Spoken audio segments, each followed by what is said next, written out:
할렐루야. 자, 우리 옆에 분 뒤에 분 인사하겠습니다. 예수가 나의 힘 되십니다. 힘 되십니다. 아, 네, 그래요. 네, 예수가 나의 힘입니다. 네. 자, 오늘 사사기 마지막입니다. 어찌하여 이스라엘에 이런 일이 생겨서라는 제목으로 하나님 말씀 함께 나누겠습니다. 그래서 오늘 이제 사사기 끝나는데 제가 이렇게 성경을 한 권 한 권 끝날 때마다 이게 목회자로서 정말 그 묘한 감사와 감동과 감격이 있습니다. 예, 제가 담임 목사가 되면 꼭 하고 싶었던 게 이 성경 이렇게 강의하는 거예요. 창세기부터 끝까지 한번 해보는 거. 근데 이 일은 뭐 저만 잘한다고 뭐 되는 것도 아니고 우리 성도님들이 이렇게 앉아서 들어주셔야만 가능한 거고, 무엇보다도 말씀을 듣는 것보다 더 중요한 것은 말씀을 통해서 역사하신 하나님을 발견하는 거고 하나님을 만나는 거거든요. 예. 오늘 우리 하나님께 영광 돌리면서 우리 성도님들에게 서로 감사한 마음으로 우리 박수로 축복하겠습니다. 그래요. 자, 다음 주부터 이제 룻기로 들어갑니다. 예, 기대하시라 개봉박두. 예, 자, 룻기. 자, 한번 그래도 훑어봐야겠죠. 창세기서부터 보면 창세기의 별명이 뭐였죠? 강가전기라고 그랬어요. 천지창조는 1장과 2장에서 끝납니다. 천지창조. 우리가 아는 창세기는 천지창조라고 생각하잖아요. 그런데 1장, 2장에서 끝나고 3장부터 가정 이야기가 쭉 진행됩니다. 그래서 창세기는 창가전기다 그랬어요. 자, 출애굽기 별명은 뭐였죠? 그렇죠. 길밖에 길이 있다 그랬어요. 광야에 길을 내시고 사막에 강을 내시고 홍해도 갈라 길 내시고, 할렐루야. 광야 길도 하나님이 길 내시고 하는 출애굽은 길밖에 길이 있다. 자, 레위기의 별명은 뭐죠? 레위게이션이라 했죠. 네비가 길을 알려주듯이 율법과 5대 제사 그리고 장막 만드는 법을 알려주셔서 우리 인생의 길을 이렇게 신앙의 길을 알려주신다 그래서 레위게이션이라고, 말도 잘 만들죠. 예, 그렇게 기억하라 그랬어요. 자, 민수기의 별명은 뭐였죠? 광야 생존기라고 그랬어요. 광야에서 어떻게 살 것인가 2번 계수했죠. 숫자가 변동이 없었어요. 광야에서 그렇게 40년을 헤맸는데 사람들이 죽거나 그래가지고 줄었어야 되는데 줄지 않았습니다. 그 하나님의 은혜 가운데 광야를 생존했다라는 그런 말씀이었고요. 신명기의 별명은 뭐였죠? 네, 요거는 이제 잘 외우시네요. 네, 가까이 올수록 더 잘 외워지는 거죠. 자, 율법을 총정리했어요. 누가? 모세가. 설교 몇 편? 이렇게 친절하게 알려주는데도 뭘. 설교 3편을 통해서 신신당부한 율법에 대한 메시지, 그런 내용이었고요. 자, 그 다음에 여호수아의 별명은 뭐였죠? 내 삶의 리얼 다큐라고 했습니다. 자, 정탐이 일어났고 그 다음에 정탐보다 더 중요한 게 전쟁보다 더 중요한 게 분배보다 더 중요한 게 유지라고 그랬잖아요. 유지하는 거. 괜찮아요. 또 얘기할 테니까 또 끝나면 또 얘기하고 계속 얘기해요. 그래서 여호수아는 정복의 책이 아니라 순종의 책이라고 그랬죠. 다시요. 여호수아는 정복의 책이 아니라 뭐라고요? 순종의 책이다 그랬습니다. 자, 그 다음에 사사기의 별명은 뭐였죠? 사산의 사이클. 그래서 어떤 사이클이라고 그랬냐면 오늘 우리 권사님 기도해 주셨죠. 죄를 범하면 압제가 들어오고 그 다음에 막 부르짖으며 간구하면 하나님께서 구원해 주시고 그럼 인간은 또 미련해서 망각하고 하는 게 이게 계속 사산의 사이클이 돌아간다 그렇게 말씀을 드렸습니다. 자, 오늘 이제 사사기가 드디어 끝나는데 사사기 21장은 여전히 정신을 못 차리고 흔들리고 있는 이스라엘의 모습을 보게 됩니다. 끝까지 그렇게 돼요. 그래서 하나님 말씀과 기도가 없으니까 헛된 괴상한 맹세들을 계속 연발합니다. 자, 1절 말씀 같이 있습니다. 시작. 이스라엘 사람들이 미스바에서 맹세하여 이르기를 우리 중에 누구든지 딸을 베냐민 사람으로 아내를 주지 아니하리라 하였더라. 그러니까 지난 시간 내용을 살펴보면 레위 사람 첩을 베냐민 기브와 불량배들이 막 와가지고 막 욕을 보게 되죠. 그래서 죽게 되니까 거기서 막 화가 나가지고 자기 그 부인을 12조각으로 쪼개서 지파에다 보내가지고 그래서 이러쿵저러쿵 해서 모였는데 이제 전쟁을 치르자. 그래서 베냐민 지파와 나머지 지파들이 연합해서 내전이 일어납니다. 자, 이 내전에서 나머지 지파 연합하여 간신히 베냐민 지파를 싸워서 이기게 되는데 베냐민 지파는 26,000명이었고 연합군은 40만 명이에요. 게임도 안 되는데 전쟁을 3번 치르는데 2번 지고 마지막 1번 이겨요. 그때 하나님 살려달라고 부르짖으면서 이 전쟁 이기게 해달라고 해서 겨우겨우 승리가 됩니다. 이 전쟁 이후에 베냐민 지파에 대해서 아주 부정적인 그런 관계가 이어집니다. 그러면서 하는 말이 저 악한 베냐민과는 관계를 끊자. 딸을 시집 보내지 말자. 그렇게 결의를 하고 맹세를 하는 거예요. 그러니까 여러분 신앙이 없으면 여러분 보세요. 사람들 잘 보세요. 믿음이 없으면요 맹세만 해요. 예. 여러분 우리는 기도하고 말씀 묵상하며 사는 사람들이잖아요. 그런데 기도와 말씀이 없으니까 계속 헛된 맹세만 하는 거예요. 자기 생각만 계속 얘기하는 거예요. 그래서 여러분 이게 얼마나 심각한 상황이었냐면은 이 사사기 20장 46절 48절에 여러분 한번 볼까요? 그때 당시 상황이 자 한번 읽어봅니다. 46절 읽어봅니다. 시작. 이날에 베냐민 사람으로 칼 베는 자는 엎드러진 것이 모두 2만 5천 명이니 다 용서였더라. 자 47절 시작. 베냐민 사람 600명을 들이켜 광야로 도망하여 림몬 바위에 이르러 거기서 넉 달 동안 지냈다. 그러니까 남자 600명만 딱 살고 베냐민 지파 다 죽인 거예요. 다 죽였어요. 48절도 시작. 이스라엘 사람이 베냐민 자손에게로 돌아와서 온 성읍과 가축과 만나는 자를 다 칼날로 치고 닥치는 성읍은 모두 다 불살랐더라. 그러니까 이스라엘 연합군이 자기들의 형제예요. 베냐민 막내 지파잖아요. 막둥이잖아요. 그 막둥이 지파를 그냥 다 죽이고 남자 다 죽이고 600명 남겨놓고 그 다음에 그 땅도 또 찾아가가지고는 여러분 이거를 헤렘이라고 그러거든요. 멸절시키는 거예요. 그러니까 이방 사람들이나 멸절시키는 건데 자기 동족을 그냥 싹 멸절하는 일이 일어난 거예요. 죄진 거죠. 엄청난 죄를 진 거예요. 그런데 이런 베냐민 지파에게 딸을 주지 말자는 말은 남자 600명밖에 안 남은 상황이니까 어떻게 해요? 딸을 주지 않고 결혼을 안 하면 이 남자들만 있는데 어떻게 되겠어요? 결국 무슨 말이에요? 이 말은 씨를 말리겠다는 얘기죠. 끝장내겠다는 얘기죠.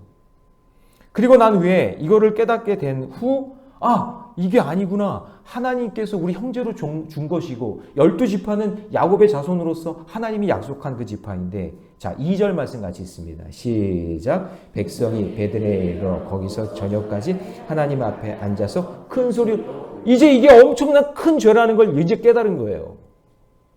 우리가 한 지파 형제를 없애려고 그렇구나. 결혼까지 시키면 안 된다고 얘기했구나. 이게 엄청난 죄라는 걸 알게 된 거예요. 그러면서 하는 말이 뭐냐면 3절을 보면 큰 소리로 울면서 자기들이 벌어놓은 일을 하나님께 책임 전가합니다. 3절 읽습니다. 시작.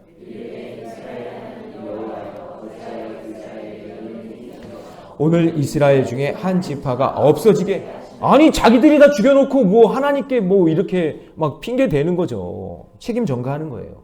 하나님 때문에 베냐민 지파는 결혼할 여자가 없으니 이제 끝난 거나 다름없다 그러면서 뭐 하나님 때문입니다 막 이러는 거죠. 이것 때문에 큰 소리로 울었다. 여기서 크게 울었다는 표현이 사사기 앞부분에도 한번 나오거든요. 그때 왜 울었냐면은 사사기를 시작하면서 하나님의 사자가 하신 말씀이 너희를 애굽에서 구해내서 내가 가나안 땅까지 너희들을 이렇게 인도해 냈는데 너희들은 왜 그 가나안 땅에 있는 사람들을 멸절하지 않고 여기서 멸절했어야 되는데 헤렘이 여기서 나와야 되거든요. 근데 여기서 나오지 않고 너희들은 왜 그들과 함께 살면서 종을 부리면서 그들이 섬겼던 우상 숭배를 하면서 왜 하나님을 섬기지 않았느냐라고 그렇게 얘기했을 때 그때 처음에 초반에 사사기 2장 4절에서 그들이 백성이 소리 높여 운지라. 그러니까 여러분 이스라엘 백성들이 그토록 원했던 가나안 땅에 들어왔어도 하나님을 온전히 섬기지 않고 자기만의 욕심을 채우고 가나안 잡족들과 그냥 같이 살면서 악한 짓 더러운 짓 우상 숭배하는 거 계속하면서 그러면서 하나님 섬기는 척 하면서 또 뒤로는 또 산당 만들고 또 이상한 부정 만들고 또 이거는 이것도 아니고 하면서 레위 지나가는 사람 붙잡아다가 레위 지파를요 자기 집 제사장으로 만들고 그러니까 이것도 아니고 저것도 아닌 그런 상황이 된 것에 대해서 하나님이 얘기하니까 그들이 소리 높여 울었다 그 얘기예요. 그 사사기는 울면서 시작하고 울면서 마쳐요. 사사기에 보면은 이게 마지막 41장 이제 2절에서도 큰 소리로 울었다고 했으니까 사사기는요 울면서 시작해서 울면서 마치게 되는 거죠. 이 울음은 회개의 울음이 아니라 자기 소견에 옳은 대로 살다 보니 자기 뜻대로 되지 않아 화나서 우는 거예요. 참 어리석죠. 이것을 사사기 시대가 화평이 없고 질서가 없고 샬롬이 없는 거고 베냐민 지파가 사라질 사사의 시대에 이제 아픈 그런 역사의 기록을 남기게 되는 거예요. 그러니까 사사기 전체는 사실은 그냥 절망이라고 보시면 돼요. 희망이 안 보여요. 그래서 하나님께서 종살이하던 애굽에서 출애굽하여 광야 생존기를 거쳐 가나안 땅에 들어왔지만 하나님과 멀어지고 우상을 숭배하니까 참된 평안이 어떻게 돼요? 깨져버린 거죠. 결국 그들은 큰 소리로 울면서 한 지파가 이제 없어지기 직전까지 와 있는 이제 사산의 슬픔을 경험하게 되는 거예요. 그래서 사산인 거예요. 자, 3절 말씀 같이 있습니다. 시작. 이르되 이스라엘 하나님 여호와 어찌하여 이스라엘에 이런 일이 생겨서 오늘 이스라엘 중에 한 지파가 없어지게 하시나이까. 이것이 왜 큰 슬픔이냐면 한 지파가 없어지게 된 것이 외적의 침입도 아니고 자기들끼리 싸우다가 자기 동족끼리 싸우다가 형제 지파가 없어지게 되는 위기가 오는 거예요. 그래서 여러분 그 공동체 안에 그 가정 안에 말씀이 없고 기도가 없으면요 자기들끼리 싸우는 거예요. 자기들끼리 싸우는 거예요. 저는 이거를 계속 이걸 알기 때문에 이 공동체에 이런 형태들이 있기 때문에 계속 기도하는 거예요. 하나님 말씀과 기도. 교회 안에는 말씀과 기도가 역사해야 되고 말씀이 역사해야 되고 기도가 계속 소리가 들려야 되고 이거예요. 이거밖에 없어요. 이거 말고 다른 걸로는 안 돼요. 다른 걸로는. 그러니까 이게 없어지면 교회에 문제가 생기는 거예요. 말씀이 희미하다? 그럼 교회 문제 터지는 거예요. 교회에 기도 소리 없다? 그럼 문제 터지는 거예요. 그게. 가정도 마찬가지. 기업도 마찬가지고. 그러니까 자기들끼리 막 싸우는 거예요. 그런데 이들이 갑자기 정신을 차리고 급히 하나님께 막 예배를 드린 척합니다. 자, 4절 말씀이 있습니다. 시작. 이튿날 백성이 일제히 일어나 거기에 한 제단을 쌓고 번제와 화목제를 자, 번제 좋아요. 여러분 번제의 의미는 뭡니까? 다 태워서 죽는 자기 회개를 상징하는 거죠. 다 태워드리는 거. 화목제는 뭐예요? 공동체 안에 형제자매가 하나가 되고 하나님과 하나 되고 형제자매가 하나 되는 그 회개의 화평의 약속이 화목제란 말이에요. 그런데 사사기를 지나오면서 영적 감각이 무너져서 예배를 드려도 하나님의 반응을 살피지 않고 지금 뭐 하는 거냐면 그래 우리 번제 한번 드리면 돼. 화목제 한번 드리면 해결돼. 이러는 거예요. 그러면서 또 맹세해요. 자, 화목제랑 번제 드렸죠? 그래 놓고는 하나님의 음성 듣지도 않고 5절로 갑니다. 다 같이 시작. 이스라엘 자손이 이르되 이스라엘 온 지파 중에 총회와 함께하여 여호와 앞에 올라오지 아니한 자가 누구냐? 크게 이 사람들은 그냥 계속 맹세해요. 계속. 5절을 풀어서 설명하면 이런 거예요. 하나님은 아무 말씀도 안 하셨는데 우리가 이렇게 울면서 하나님께 예배하는데 지금 미스바에 올라오지 않는 자 다 죽여버리자. 아니 번제까지 드리고 화목제까지 드려놓고 그리고 또 죽이재요. 아니 여러분 자기들이 베냐민 지파를 공격해서 남자 600명 남게 만들어 놓고 게다가 딸을 주지 말자고 맹세했으면 베냐민 지파가 사라질 것 같으니까 그러면 이 책임을 어떻게 할까 하다가 결국에는 미스바에 다시 모여서 오늘 여기에 모이지 않는 지파가 누군지 한번 보자 이렇게 보는 거예요. 그러면서 모이지 않은 그 지파든 부족이든 그 사람들을 다 죽이겠다고 또 맹세를 하는 거예요. 그러니까 여러분 예배 때 꼭 나오셔야 돼. 내가 안 나올 때 누가 나를 어떻게 할지도 몰라. 수요예배 꼭 나와야 돼. 금요예배 꼭 나와야 돼. 담임 목사가 무슨 말 할지 몰라. 예? 그러니까 있어야 돼. 이 자리에 꼭 있어야 돼. 나만 없으면 다 내 얘기할지도 몰라. 이런 거예요. 여러분 맹세는 주로 누가 하냐면요. 잘 보세요. 막 큰 소리 치면서 맹세하는 사람들 보면 다 자기 증명, 자기 자랑, 그리고 자기 포장이에요. 이게 맹세하는 거예요. 그래서 맹세하는 사람들 여기 조심하셔야 돼요. 맹세한다 내가 이거 하면 목이 칼이 들어 막 이런 거 있잖아요. 조심하셔야 됩니다. 교회 안에서. 성도는 맹세가 아니라 조용히 겸손히 기도하면서 오른손이 하는 일을 왼손이 모르게 하나님이 섬기며 여러분 그거 다 알아요. 하나님 알아주세요. 나중에 다 알아요. 맹세하는 게 아니라 조용히 섬기는 거예요. 그게 하나님이 기뻐하시는 사람이에요. 그 사람은 하나님이 사랑하세요. 큰 소리 치면서 그냥 맹세하고 뭐하고 이게 아니란 말이에요. 여러분 보세요. 자기 죄를 못 보고 회개하지 않으니 계속해서 심각한 죄악의 늪에 빠지게 됩니다. 자, 그러자 이들이 이상한 방법을 찾아냈어요. 자, 8절 말씀 같이 있습니다. 시작. 또 이르되 이스라엘 지파 중 미스바에 올라가서 여호와께 이르지 아니한 자가 누구냐 하고 본즉 야베스 길르앗에서는 한 사람도 진영에 이르러 총회에 여러분 한 지파가 딱 찍혔어요. 미스바 총회에 참석하지 않은 자들 쫙 파악해 보니까 요단강 동편에 있는 므낫세 지파 중에서 야베스 길르앗 사람들이 불참한 게 딱 확인이 된 거예요. 출석 부르면 다 알잖아요. 그리고 갑자기 야베스 길르앗을 공격해서 이방인에게나 하는 진멸, 해렘을 또 여기서 해요. 그러니까 또 계속 죽이는 거예요. 계속 죽이는 거예요. 해결이 안 되는 거예요. 영적으로 해결이 안 되니까 계속 육적인 방법으로만 계속 하는 거예요. 그래서 어떻게 되느냐? 자, 12절, 10절, 11절 있는데 12절 띄워주세요. 12절만. 네, 좋습니다. 12절 있습니다. 시작. 그들이 야베스 길르앗 주민 중에서 젊은 처녀 이는 아직 남자와 동침한 일이 없어 남자를 알지 못하는 자라 그들을 실로 진영으로 데려오니 이것은 가나안 땅이더라. 자, 여러분 보세요. 야베스 길르앗도 자기들의 그렇죠. 형제잖아요.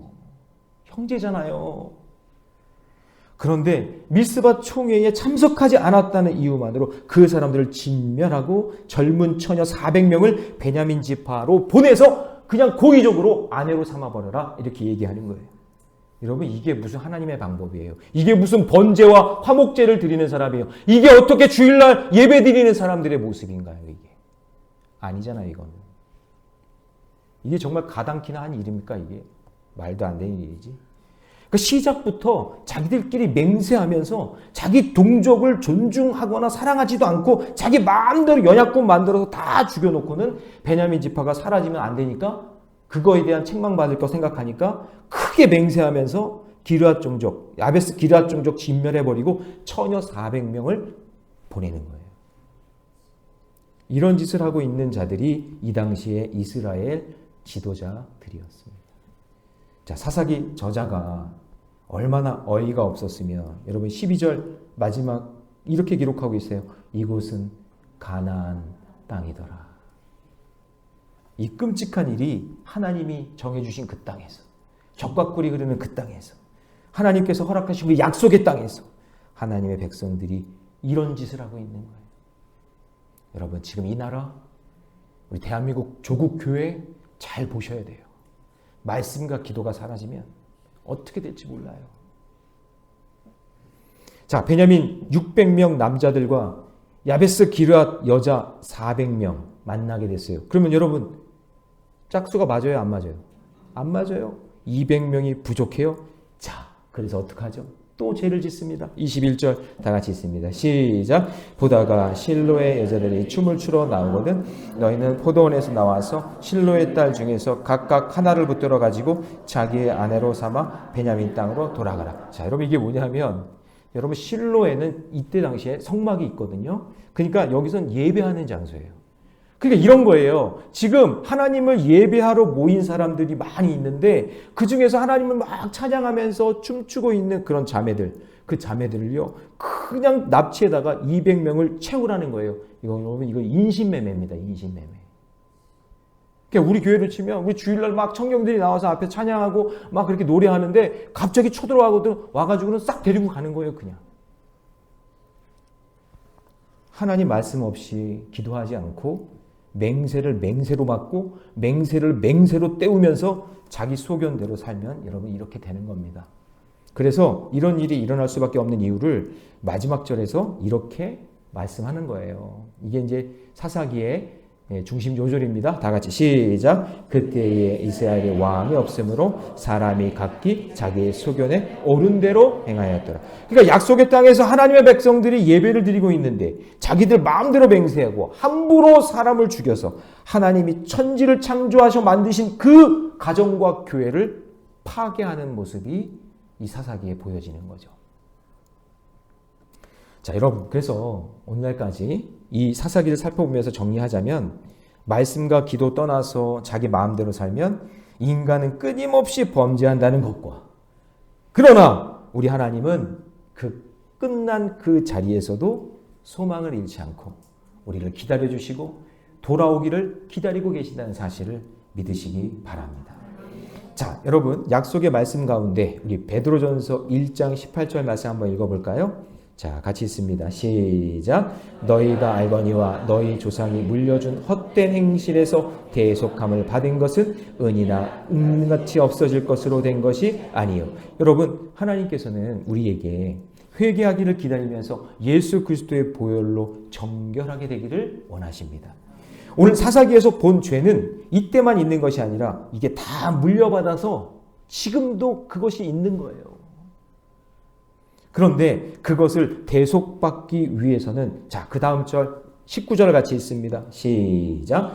오직 흠없고 점없는 어린 양 같은 그리스도의 보배로운 피로 된 것이라. 오직 그리스도의 보배로운 피밖에는 정결하게 될 길이 없어요. 우리도 다 사사기의 그런 사람들인 거예요. 그래서 예수님의 십자가 보혈이 아니고서는 그 죄악의 문제를 해결할 방법이 없는 거예요. 여러분, 새로운 새 가족을 한 분을 제가 이제 상담을 했는데 최근에 이분이 기도 요청을 하는데 뒤늦게 예수 믿고 살다 보니까 자꾸 자기 안에서 하나님과 마귀가 싸운대요. 여러분, 이게 맞는 말이에요? 이게 틀린 말입니다. 여러분, 하나님은 마귀랑 싸우는 분이 아니에요. 자기 자아랑 싸우고 있는 거지 지금 뭔가가. 하나님은 왜, 하나님이 전능하신 하나님이 무슨 마귀랑 싸워요. 하나님 그런 분이 아니거든요. 제가 말씀해 드렸어요. 내 죄성이 아직 남아있는 거다. 내 안에 있는 자아가 지금 싸우고 있는 겁니다. 그러면 누구에게 도움을 요청해야 될까요? 하나님께 구하는 거예요. 그게 기도예요. 그게 말씀인 거예요. 예수 그리스도의 보혈의 피로 그걸 이길 수 있는 거예요. 내 안에서 하나님과 마귀가 막 여기서 막 왔다 갔다 하면서 싸우는 게 아니라 내 죄성 때문에 그런 현상이 일어나는 거지. 이 문제를 해결하실 분은 하나님이세요. 그러니까 누구에게 기도해야 돼요? 하나님께 기도하시면 돼요. 예수의 보혈의 피를 의지하시면 돼요. 제가 알려드렸어요. 여러분, 이거 의외로 몰라요, 사람들이. 하나님과 막 싸운다고 생각해, 마귀가. 하나님 그런 분이 아니에요. 아니, 하나님은 얼마나 지금, 하나님이 위대하신 분인데 그걸 어떻게 마귀랑 싸운다고 그렇게 얘기를 하냔 말이죠. 여러분, 사사기 20장, 21장에 등장하는 지파 베냐민인데 이 베냐민 지파에서 여러분 나중에 사울왕이 나와요. 이제 살펴볼 건데 사무엘상으로 가면 그러면 보세요. 자, 불량배가 나온 지파죠. 그 레위의 첩을 그냥 욕보고 죽인 사람들이 그 베냐민 지파에서 나온 거예요. 그 지파예요. 근데 그 지파에서 사울왕이 나와요. 근데 여러분 보세요. 하나님의 은혜로 약한 지파에서 초대 왕을 세워줬으면 감사해야 돼요? 안 해야 돼요? 감사해야 되잖아요. 근데 하나님의 은혜를 깨닫고 그러면 말씀과 기도로 살고 우리 조상이 그렇게 죽을 뻔했고 그런 죄악 속에 있어서 한 민족이 그냥 끝날 뻔한 그 위기 가운데 하나님이 간신히 살려줘서 이 막내 지파에서 왕이 나왔으면 그러면 기도하고 살아야죠. 더 말씀 묵상하고 더 하나님께 매달리며 살아야 되는 거 아니에요? 우리가 그렇게 구원받았잖아요. 죽을 수밖에 없는 우리인데 뼛속까지 죄인인데 죄 장아찌인데 죄 공장인데 하나님이 나 예수 믿게 해서 구원받게 하셨잖아요. 뭐 이렇게 잘난 게 많아요? 뭐 이렇게 우리가 능력이 있어요? 아무것도 없는 사람들인데 그러면 겸손하게 하나님 예배하면서 섬기면서 살아야 되는데 여러분 잘 보세요. 사울왕 보세요. 자기 소견에 옳은 대로 살아간 대표적인 사람이 제사장 제끼고 자기 마음대로 제사 드리고 아말렉 진멸하라고 했는데 좋은 전리품 다 챙기고 아가관도 다 살려보내고 인간들이 원해서 왕을 세웠지만 여전히 사사기예요. 그렇죠? 그러나 다윗은 인간 왕이었지만 말씀대로 살려고 몸부림쳤고 죄 안 지을 수 없고 죄인이에요. 다윗도 죄인이지만 그러나 자복하고 회개하잖아요. 하나님 말씀이 두려운 줄 알잖아요. 그렇죠? 그러니까 하나님께서는 어디까지 보시는 거냐면 지금 사울 왕을 통해서는 사사기가 그대로 전해지고 있고 진정으로 말씀과 기도로 세워진 왕, 그 사람부터가 진짜 믿음의 왕이라고 이야기하는 거예요. 그럼 마찬가지예요. 교회도 마찬가지, 여러분도 마찬가지.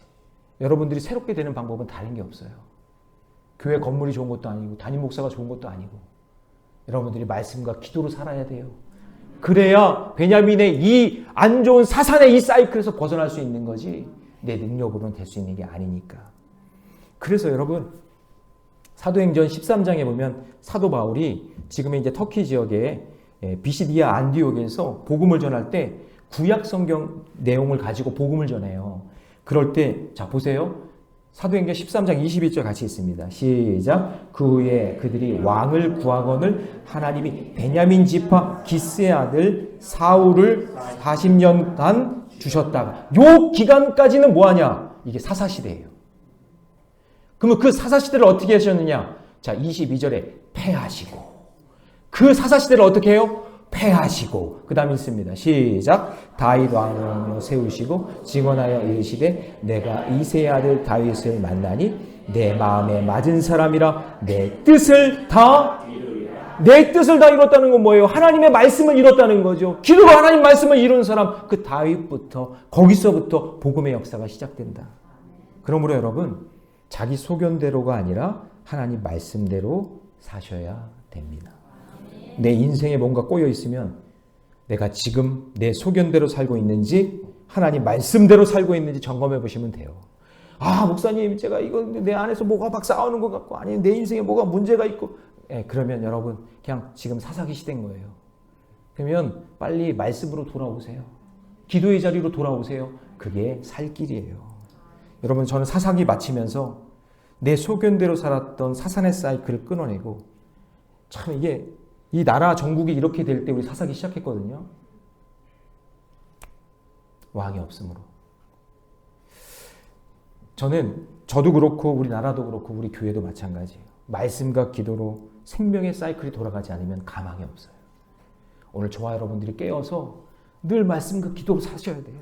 그것밖에 없어요. 그럴 때 하나님께서 우리를 사산의 사이클이 아니라 생명의 사이클로 다시 바꿔주실 줄로 믿습니다. 사랑하는 여러분, 우리가 하나님을 모르고 예수님의 십자가 보혈을 모르면 사사기에 나오는 탐욕과 죄악이 늘 함께 있는 거예요. 그러면서 죄악이 죄인지도 모르고 맹세만 하면서 살아가는 거예요. 그러나 아직 끝나지 않은 내 삶을 찾아와 주셔서 오늘 이렇게 말씀 듣게 하시고 나에게 소망 주시고 이렇게 말씀이 들리는 공동체 안에서 하나님 예배하고 찬양하고 하신 그 이유는 내가 그 사사기 시대에 그 시대를 벗어나 하나님이 역사하시는 믿음의 시대를 살기를 원하신다는 사실을 잊지 마시기 바랍니다. 흠 없고 점 없는 어린 양 같은 예수 그리스도의 보배의 피를 의지하면서 믿음의 길 걸어가는 저와 여러분 되시기를 주님의 이름으로 축원합니다. 우리 이 시간에 함께 찬양할 때 하나님 한 번도 나를 실망시킨 적이 없고 언제나 공평과 은혜로 인도해 주셨으니 하나님 내 인생, 우리 가정, 우리 교회, 우리 나라 사산의 사이클이 끊어지고 생명의 사이클 되길 원합니다. 우리 그런 마음으로 함께 찬양합니다.